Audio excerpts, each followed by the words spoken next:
नमस्कार मंडळी. असले भारी छोले ना मी आयुष्यात कधी खाल्ले नाही आहेत. मी खरंच सांगते आहे, छोल्याच्या मी खूप भाज्या ट्राय केल्या, खूप खाल्ल्या, प्रत्येक वेळेस छान लागले. पण याची चव आहे ना काहीतरी वेगळी आहे. म्हणजे बनवण्याची पद्धत थोडीशी वेगळी आहे आणि चवीला म्हणाल ना तर भन्नाट लागते. घरी छोटा मोठा कुठलाही कार्यक्रम असेल ना तर नक्की ही भाजी ट्राय करून बघा. माझ्या जाऊबाईंनी स्पेशल माझ्यासाठी बनवले होते, कारण मी दुबईवरनं रिटर्न आले. तर छोले घेताना आहे ना थोडेसे मोठेवाले घ्यायचे, जे भिजल्यानंतर अजून मोठे होतात.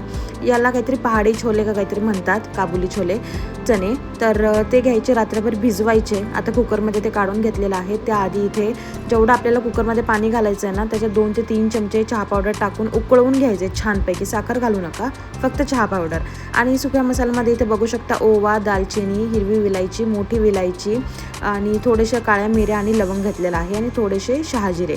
बस हे याच्यात टाकून घ्यायचे खडे मसाले आणि जे चहाचं पाणी बनवले ना ते गाळून याच्यामध्ये घालायचं.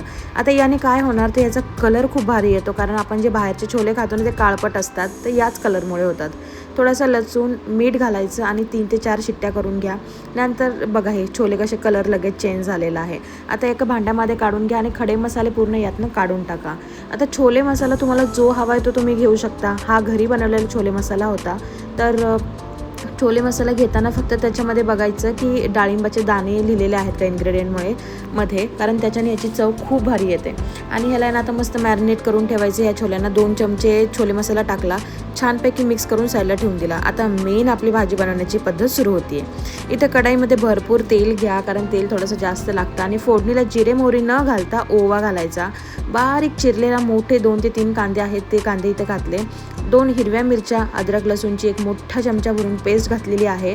आता छान मिक्स करून घ्या आणि आता छान तोपर्यंत परता जोपर्यंत कांदा पूर्ण लाल होत नाही किंवा त्याचं तेल पूर्ण बघा सोडलेलं नाही, म्हणजे सोडत नाही. सुके मसाल्यांमध्ये हळद, त्यानंतर काश्मीरी लाल मिर्च पावडर घातलेली आहे, धना पावडर घातलेली आहे आणि थोडंसं लाल तिखट आहे. आणि आता बघा 2 चमचे पुन्हा एकदा मी छोले मसाला यूज केलेला आहे. तर टोटल 4 चमचे आपण छोले मसाला वापरला आहे. इथे आता मस्तपैकी मसाला हा परतून घेऊया जोपर्यंत तेल सुटत नाही. आणि मग नंतर टोमॅटोची प्युरी ॲड करायची. नाही तर युजली भाज्यांमध्ये आपण टोमॅटोची प्युरी ॲड करतो आणि मग सगळे मसाले ॲड करतो. आता हे झाकून मस्त ही टोमॅटोची प्युरी शिजून घेऊ द्या. नंतर आपण जे मॅरिनेट केलेले छोले आहेत ते यामध्ये मिक्स करा आणि हलक्या हाताने त्याला छानपैकी असं परता. नाहीतर काय छोले भिजवलेले उकडलेले आहेत तर पूर्ण गाळ होऊन जाईल. आणि कुकरमध्ये जे उरलेलं पाणी आहे ना ते अजिबात फेकायचं नाही. तेच पाणी आपल्याला आता ह्या भाजीला वापरायचं, जेणेकरून भाजीचा कलर छान येईल. आता हे बघा इथं मस्तपैकी भाजी माझी तयार झालेली आहे.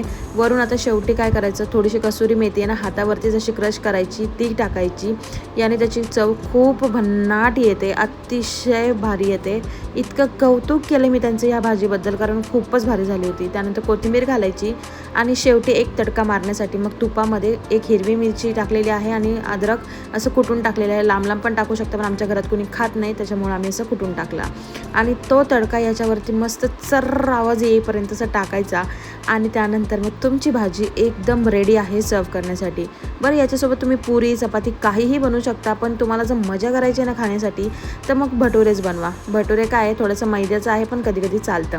मस्तपैकी गरमागरम भटुरे केले होते आईनी, म्हणजे माझ्या सासूबाईंनी. हे बघा किती सुंदर भटुरा फुगलेला आहे, पूर्ण छान फुगला होता. आणि भटुऱ्याची रेसिपी पण मी लवकरच शेअर करेल.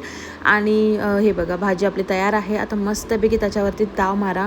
मी म्हणते म्हणून एकदा नक्की करून बघा मंडळीनं, खूपच भारी झाली होती. म्हणजे वेगळीच चव आहे ही. चव तुम्ही कधीच विसरणार नाही. आणि एकदा का तुम्ही ही भाजी केलीत ना की वेगळी करण्यापेक्षा तुम्ही हीच ट्राय कराल. आता सबस्क्राईब करा, भेटू लवकर. तोपर्यंत बाय. सबस्क्राईब करा प्लीज.